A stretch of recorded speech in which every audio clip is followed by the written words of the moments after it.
We're going to talk about vector spaces, everybody. So let me run this, and here we go. Vector spaces have many applications.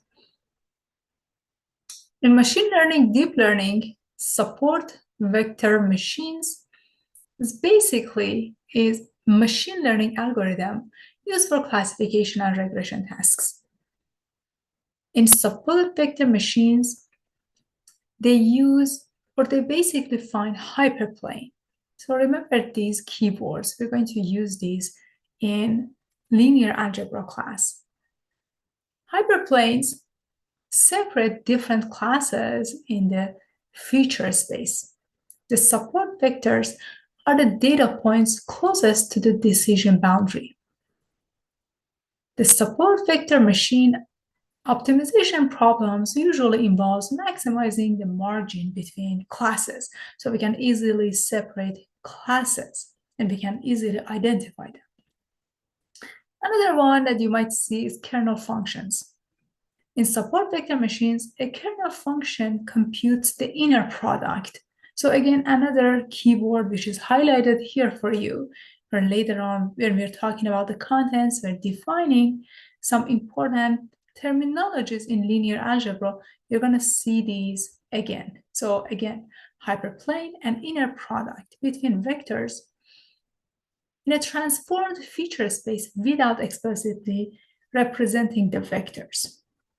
Common kernel functions include linear, polynomial, radial basis functions, and sigmoid kernels. So again, we are introducing some basic terminologies in linear algebra that have applications specifically in machine learning and deep learning. Very good. Let's take a look at this short video. Okay, here we go. Let me just refresh this. So basically, you have a bunch of data points, and your goal is somehow be able to separate these dots from each other using a hyperplane.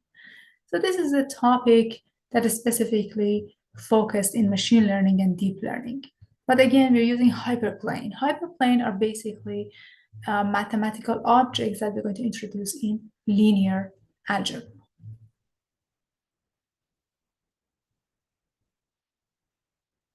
Beautiful. So let us go to the next slide.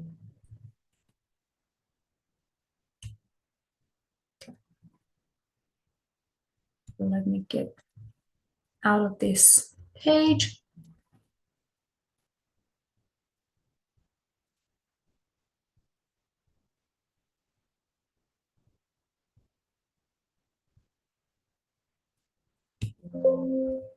Let me discard this so I can go to the next page for you and then start introducing what's going on in our course and the contents that we're going to talk about in the class. Perfect. Here we go. Let me share the PowerPoint with you.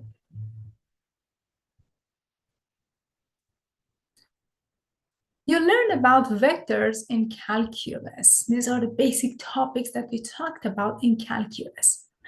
A vector is characterized by two quantities. First of all, you can characterize a vector by length and also by the direction. It's represented by a directed line segment. You usually have x and y axes. You have an initial point, and then that initial point stops at a terminal point. That terminal point, x1 and x2. Basically, a vector in the plane is represented by a directed line segment with its initial point at the origin and its terminal point located at x1 and x2. So to represent a vector, we have an initial point, starting point, and we have a stopping point, am I right? And you have somehow a direction that helps you to navigate for that vector. Again, these are the basic topics that you learn in calculus. The same order pairs used to represent its terminal point also represent the vector as well. For example, consider the vector x with component x1 and x2. This x includes x value, which is x1, and y value, which is x2. The coordinates x1 and x2 are the components. So this is a new terminology, components of the vector x. And as you can see, we are not using a simple x. This is a bolded x, represent a vector. Sometimes you put an arrow or a small line on top of x and we say that, hey, this is a vector. So if you open different textbook, you might see different notation, different representation for a vector. Two vectors in the plane, like u with components u1, u2, and v with components v1 and v2 are equal to each other. If and only if, as you remember, the first components are the same, u1 is equal to v1, and the second components are the same, u2 is equal to v2. So that's how we define the equality between two vectors. Since we introduced a new mathematical object, we are interested in creating some new objects out of it. The very basic vector operation is vector addition. You can take two vectors in the plane and add their corresponding components. You can basically find the sum of two vectors u and v. It happens that the summation of two vectors is a vector itself. So to add u and v, you're basically taking the very first components, add them together, and then you start adding the second components, and you get the second component for this new object.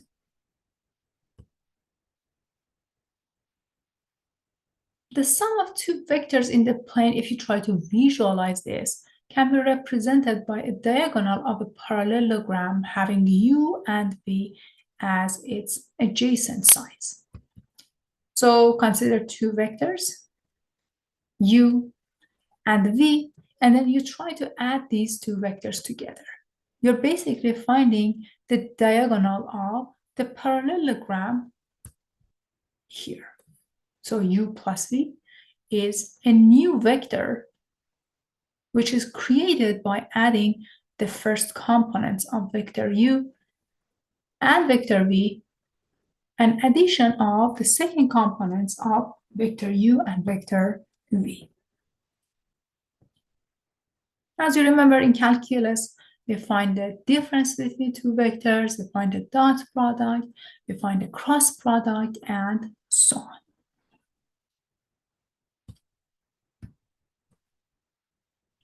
Now, what is the definition of a vector space? Suppose V is a set on which you have two operations. One of them is vector addition, and the other one is scalar multiplication. So again, you have a set, you have a bunch of vectors, and you define two operations, vector addition and scalar multiplication.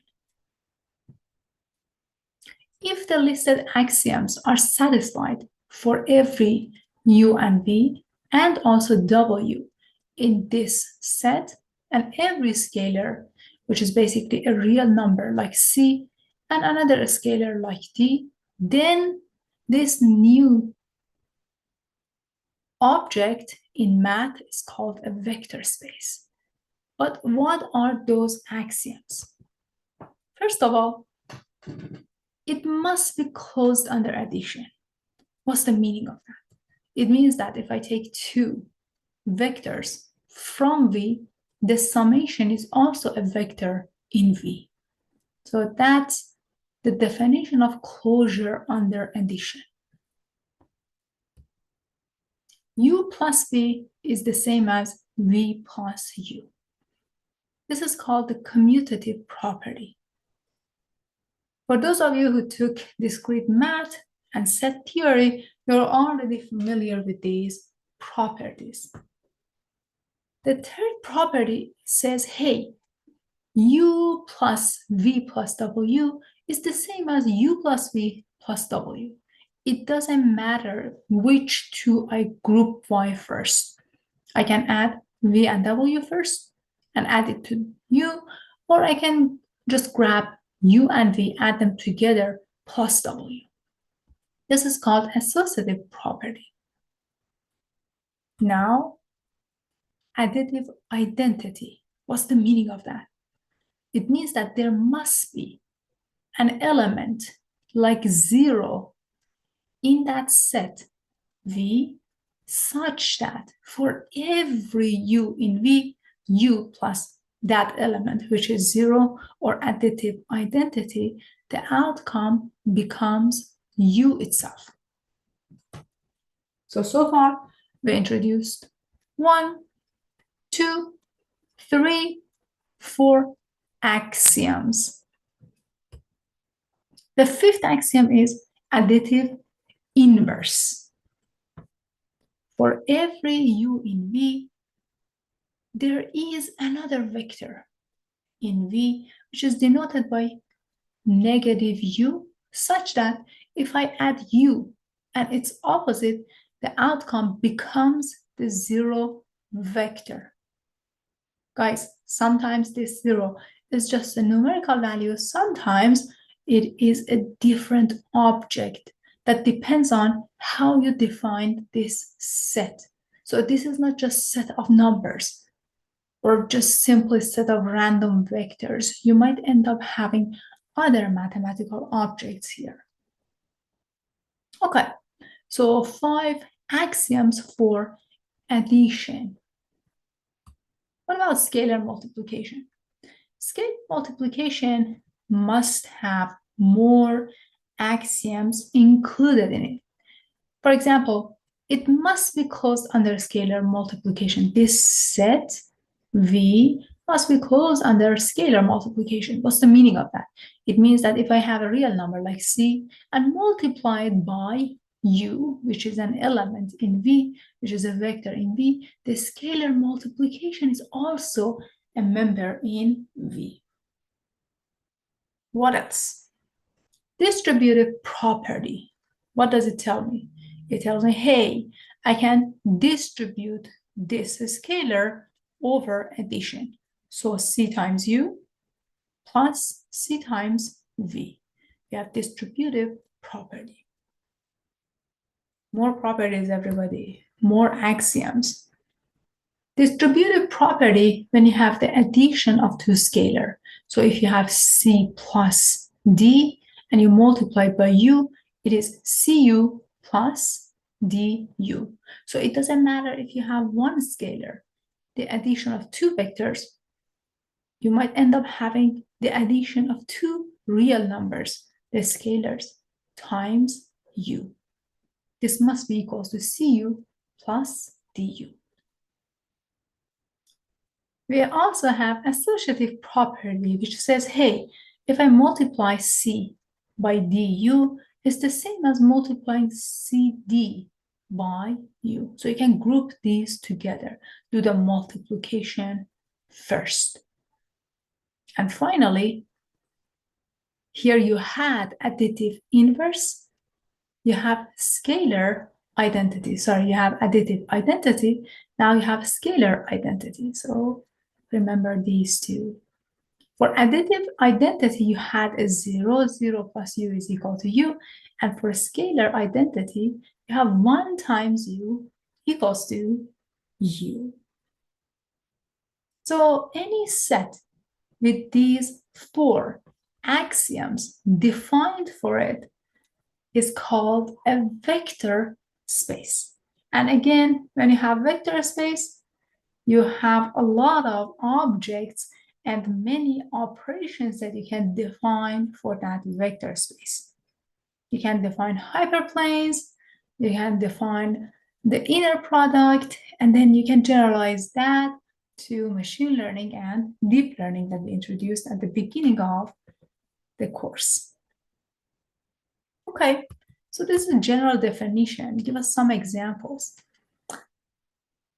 R to power 2, which is the Cartesian product between R and R, or as you know it, the plane with standard operations is a vector space. So the set of all ordered pairs means that, hey, I am in the plane and I have a bunch of points in the plane, x-axis and y-axis. This is basically the plane or Cartesian product between R and R with standard operations is a vector space. Vectors in this space have the form V, as you know, V1 and V2. Sometimes in different books, you might see this symbol representing vectors to avoid confusion between points and vectors. But as long as you're specifying that you're dealing with vectors, you should be fine with this notation as well. So the easiest vector space is the plane with standard operations. In general, if you find the Cartesian product between R and itself n times, or you have R to the n, with standard operations is also a vector space. This is called the set of all ordered n-tuples. So again, R to the n is the set of all ordered n-tuples of real numbers. With standard operations, it means that you're just adding vectors together as you did in calculus. You find a scalar multiplication as you did in calculus. And vectors in this space are of the form V equals to, they're going to list each components, V1, comma V2, comma V3, comma dot dot dot, comma V sub n. And again, to avoid confusion, you can use this symbol as well instead of using a set of parentheses. What else? The vector space of all 2 by 3 matrices. Ooh, we are changing the objects now, everyone, from regular vectors that you see in calculus to vector space of all 2 by 3 matrices. Show that the set of all 2 by 3 matrices with the operations of matrix addition and scalar multiplication is a vector space. Okay. If A and B are 2 by 3 matrices and C is a scalar or a number, then we can add these two matrices. There's no one stopping us. We learned about addition of two matrices. And you can also find the scalar multiplication of C and A. Both of these are 2 by 3 matrices. So basically they are closed under addition and scalar multiplication. Moreover, the other 8 vector space axioms follow directly from theorems. It shouldn't be that difficult for you to check those axioms for the set of all 2 by 3 matrices. You can easily find the identity, additive identity, and also you can find the multiplicative identity for these vectors, which are basically 2 by 3 matrices. So when we are talking about vectors in general, don't think about just those vectors that you learned in calculus. Here you have matrices, everybody. Matrices as vectors. So the set is a vector space. And the vectors in this space are of the following form. A is equal to a 2 by 3 matrix, the first row and the second row. A sub 1 and 1, A sub 1 and 2, A sub 1 and 3, A sub 2 and 1, A sub 2 and 2, A sub 2 and 3. So when we're talking about vector spaces, We are talking about a very general definition. The objects in a vector space, they don't have to be exactly as what you saw in calculus. They can be matrices, they can be functions, they can be more objects as well. Beautiful.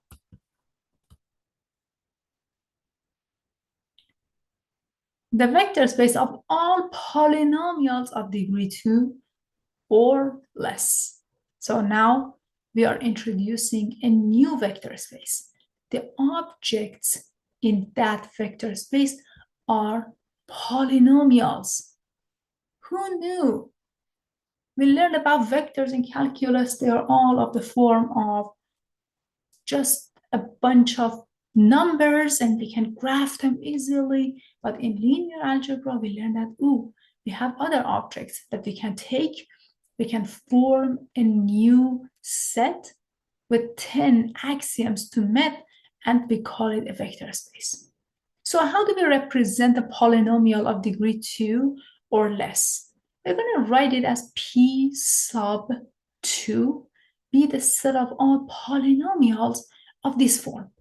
So from algebra, we know that polynomials of degree 2 or less are written as a sub 0 plus a sub 1x plus a sub 2x squared, where a sub 0, a sub 1, and a sub 2 are all real numbers. Okay, from algebra, we know that we can easily add two polynomials together. No one's stopping us. Suppose you have two polynomials. Px is a sub 0 plus a sub 1x plus a sub 2x2. And since q is also a polynomial of degree 2 or less, we can write qx as b sub 0 plus b sub 1x plus b sub 2x squared. Now, how do I add them together? Well, I'm going to just add like terms. A sub 0 plus b sub 0.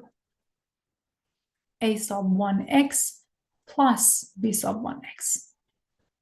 A sub 2x squared plus b sub 2x squared, which is basically written as a sub 0 plus b sub 0. You're adding constant terms together. You're adding linear terms together. And then you're adding quadratic terms together. But what is this? Is this a polynomial of degree 2 or less? Of course it is. The highest exponent is 2. So basically this guy is a polynomial of degree 2 or less. So we see that it is closed under polynomial addition. Now for the scalar multiplication of px, you take the scalar c, and then you're going to multiply c by your polynomial. Okay, from algebra, we know that we just need to multiply each term of the polynomial by this c. So you end up with c sub a sub 0 plus c sub a1x plus c sub times a sub 2x squared. Is this a polynomial of degree 2 or less? Of course it is.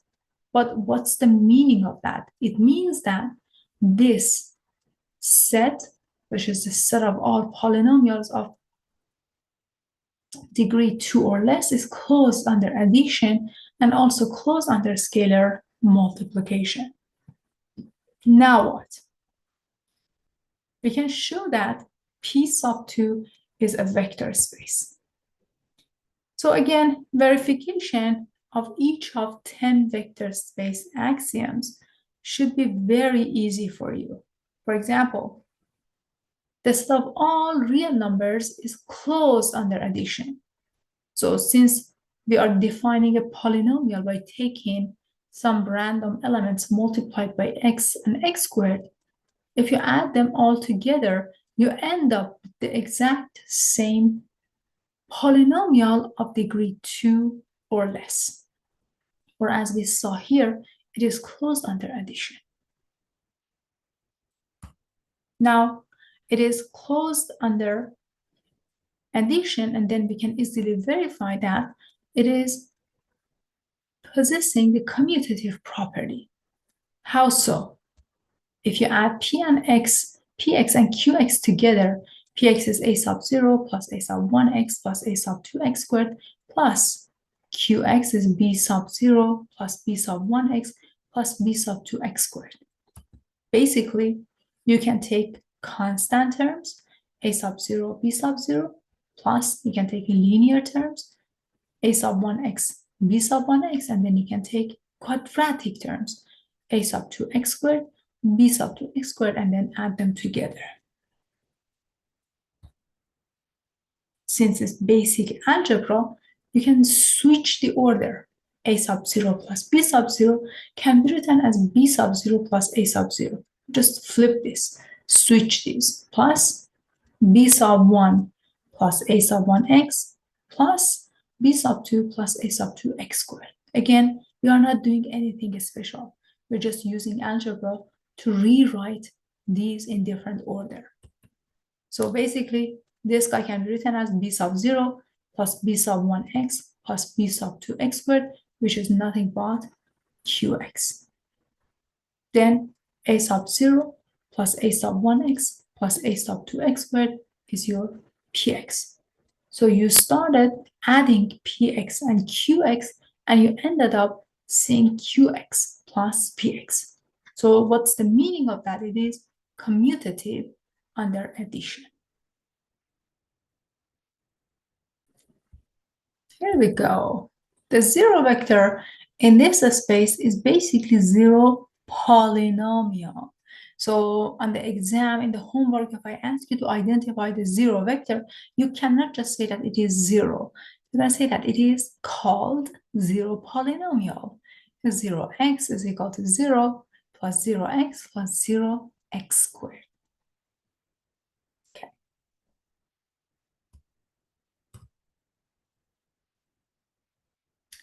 Now let us move on to the set of integers, and we're going to show that this is not a vector space. So far we showed you two vector spaces that are not conventional. One of them was the set of all matrices of size 2 by 3, then all polynomials of degree 2 or less. But the question is, can we take any set and verify or check to see if it's a vector space? Of course you can do that, but you need to check every single axiom to find the axiom that is not satisfied in that set. So on the exam, if I ask you, hey, define a set that is not a vector space, this is one example. The set of all integers with the standard operations, addition, multiplication, doesn't form a vector space. Why is that? Because it's not closed under a scalar multiplication. How so? Take a half, take 1. A half is a scalar. Remember that we don't have any restriction on the scalar. A scalar is coming from R. The scalar can be any real number. So I'm going to take a half. A half times 1 is a half, but a half is not integer. So a half is not a member of Z.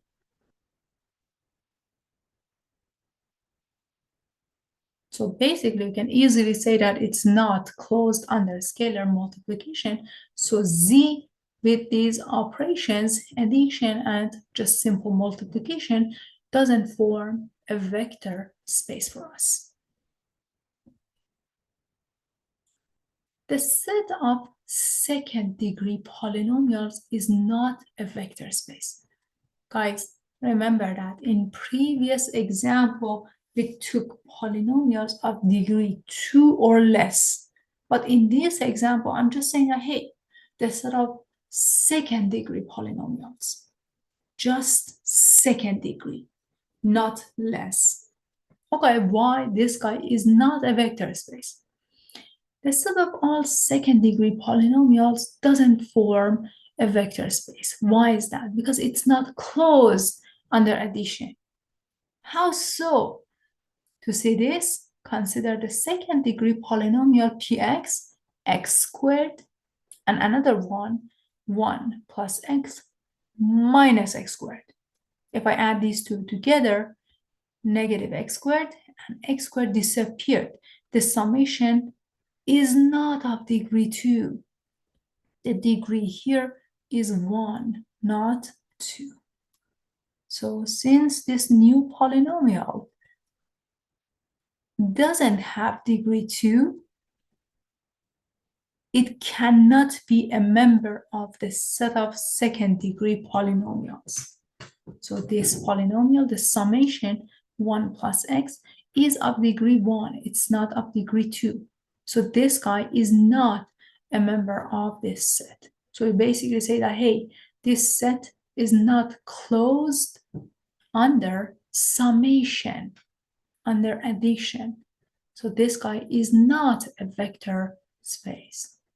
So far I gave you two examples of two sets that are not vector space. One of them, it's not closed under scalar multiplication, and the second one, it is not closed under addition. So again, on the exam, if somebody asks you, hey, define a set that is not a vector space, these two are popular examples that we usually use.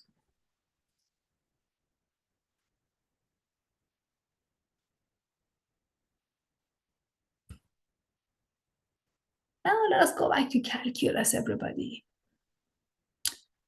We're going to define the vector space of continuous functions. Remember, it's denoted by c of negative infinity to positive infinity. This is the set of all real valued continuous functions that is defined on the entire real line.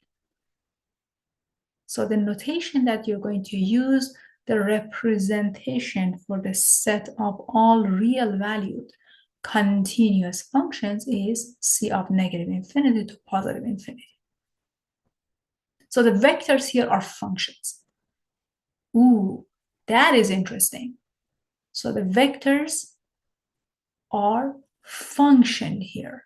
This set consists of polynomial functions and all other continuous functions on the entire real line. For example, it can be sine of x, it can be cosine of x, it can be e to power x, it can be x squared, and any other function that you learn in algebra, the functions that are continuous on the real line. Very good. So is this a vector space? For this guy to be a vector space, we need to define the addition. What is the addition between two functions? Remember from algebra, the notation that we're using is f plus g of x. So f plus g of x, which is defined as f of x plus g of x. For scalar multiplication, we represent this by cf of x. So again, cf of x, which is defined as c, number c, real value c, multiplied by f of x. Okay, so is this a vector space? We can visualize this as well. We can take two functions, f and the g. The summation of f and g is a new function, f plus g. And you can multiply functions by c as a real value. We need to check to see if this set satisfies all of those 10 axioms or not. We're going to show that this is basically a vector space. So the set of all continuous functions on real line, negative infinity to positive infinity, we're going to show that this is a vector space.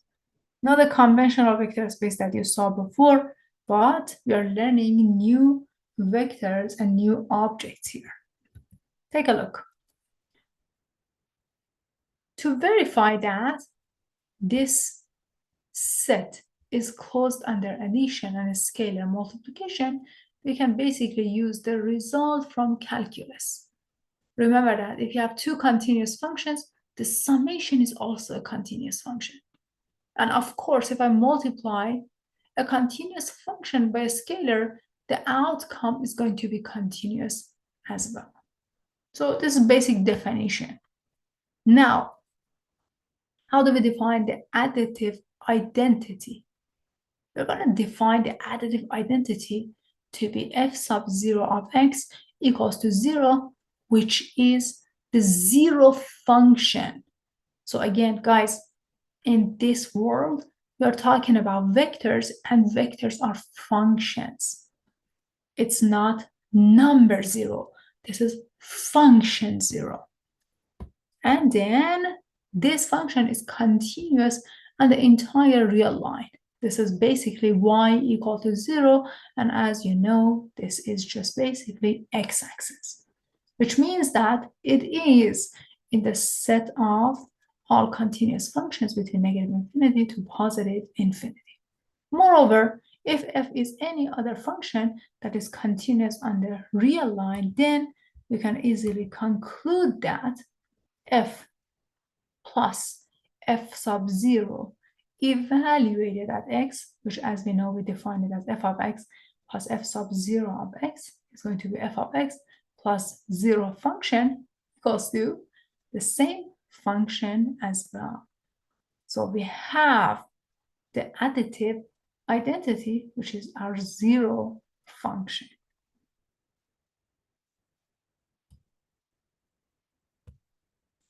This shows that f sub 0 is the additive identity in this set.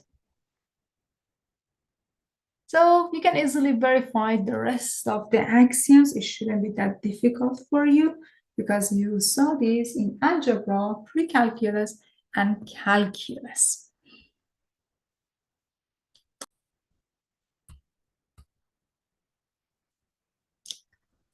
The summary of important vector spaces. Consider R, which is the set of all real numbers. Is this a vector space?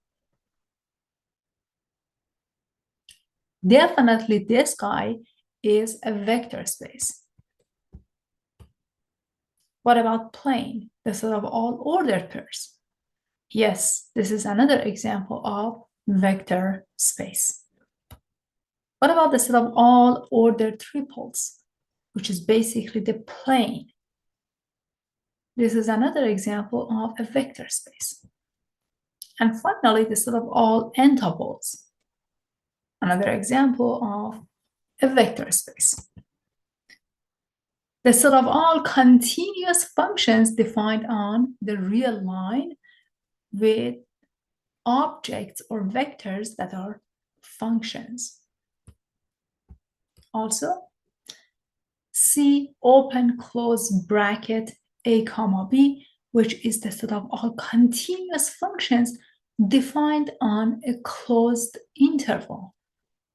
This is another example of a vector space. P, the set of all polynomials. The set of all polynomials is closed under addition, scalar multiplication. You can basically take polynomials, add them together, or multiply them by a number, a real number. This is another example of a vector space. P sub n is the set of all polynomials of degree less than or equals to n, together with the 0 polynomial, which is your additive identity. M sub n, m comma n, so this is the matrix of m row and n column, or this is the set of all of those matrices. This is another example of a vector space. M sub n comma n is the set of all n by n square matrices. So far we have 1, 2, 3, 4, 5, 6, 7, 8, 9, and 10 vector spaces.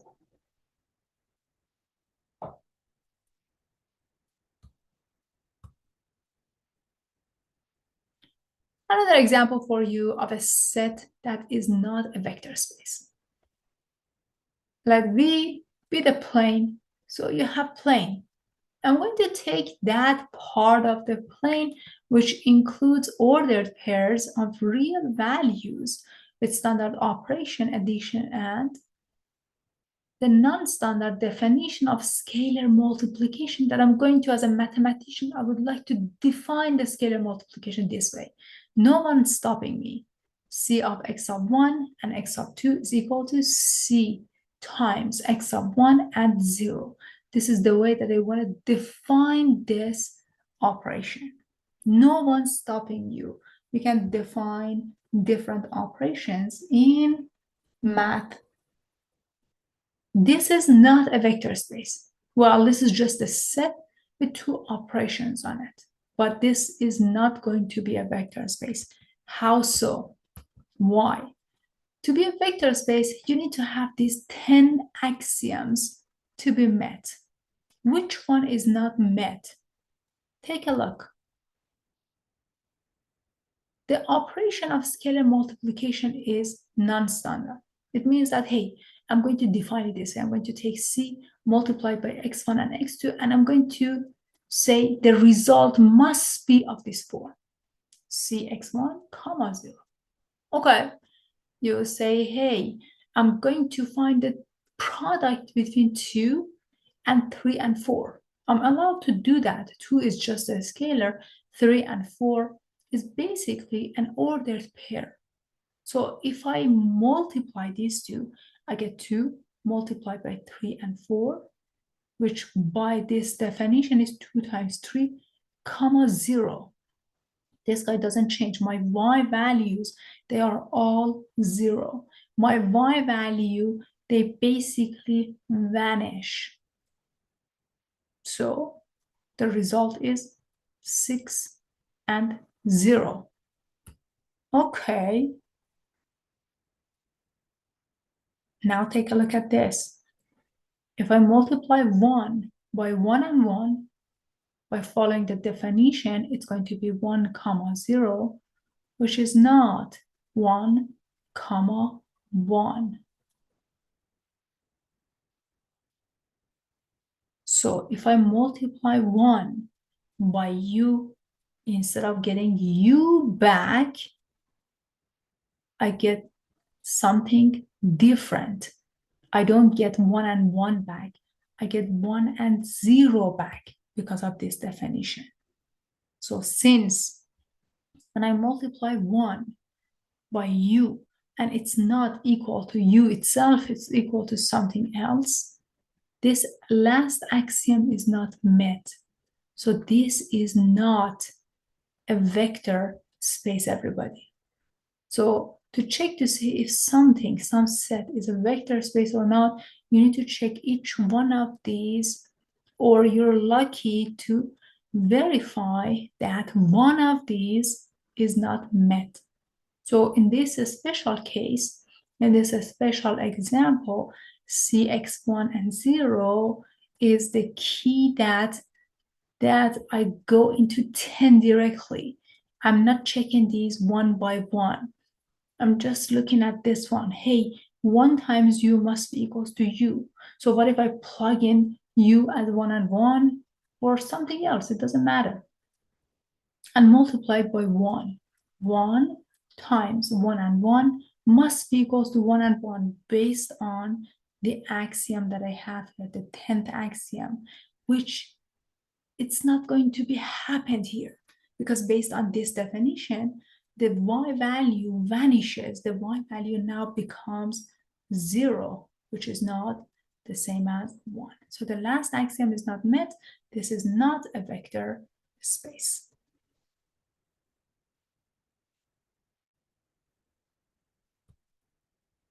The 10th axiom is not satisfied. The set together with two operations is not a vector space. Beautiful. So on the exam, if I ask you to verify if a set is a vector space or not, you cannot just say yes or no. You need to show why it is not a vector space. You need to prove that it is not a vector space. This question says, hey, describe the zero vector, the additive identity for the following. Okay, so I'm going to take the space with 4 dimensions. What would be the additive identity? Remember that in this case, you have some vectors. The vectors are the objects for this vector space. R to n, or the Cartesian product of R by itself n times, is a vector space. So it doesn't matter if you change R to 4, it's still a vector space. The additive identity is going to be a vector with all components equal to 0. So this is the vector that is 0 vector. Now consider the set of all continuous functions between -1 and 0 inclusive. This is a closed interval, and this C represents the set of all continuous functions between -1 and 0. We learned that this is a vector space. There is no doubt there. But how do we describe the 0 vector here? The 0 vector is going to be 0 function. The additive identity of this vector space is 0 function, everybody. That 0 function is f of x equal to 0 for any x between -1 to 0 inclusive. Now consider the set of all 4×3 matrices. The set of all 4×3 matrices. What is the 0 vector? It should be very easy for you. The additive identity for the 0 matrix is a 4×3 matrix with all entries equal to 0. So 0 on the first row, 0 on the second row, 0 on the third row, and 0 on the last row. So these objects, these vectors, are matrices. In the first one, this is a familiar vector. You saw these in calculus.